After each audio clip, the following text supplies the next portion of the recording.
Hi guys, good morning. Tingnan mo guys, nasa bundok kami. Oh, tingnan mo guys, may nakita kami ditong mga kambing. Dami. Hi mga kambing, ang cute-cute nyo. Oh, wow. May mga kambing dito.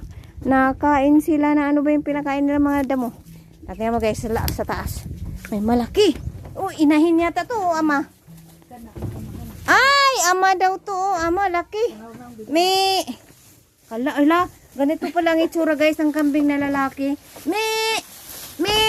Tingnan mo, ala, ganun pala, tingnan mo guys, Ginawa ang itsura ng, yan ang laki, papa daw ng maliliit na kambing yan. Tapos, tingnan mo yung mga nanay, tsaka may anak ko.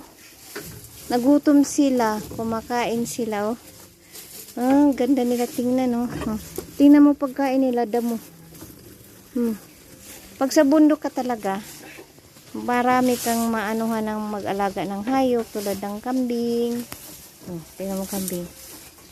Okay, basta na sa bundok ka, refresh ko ang hangin. Tapos may mga tanim doon sa baba, mais. Yun ang bahay ng kapatid kong lalaki. Yung bahay nila sa bundok. Kasi nasa bundok kami ngayon.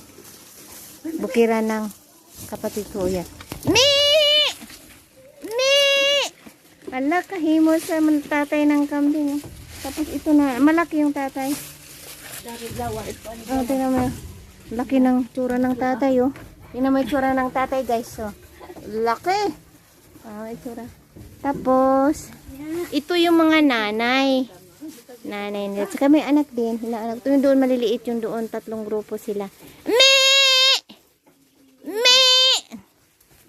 May tsura kasi nakain sila. May tsura.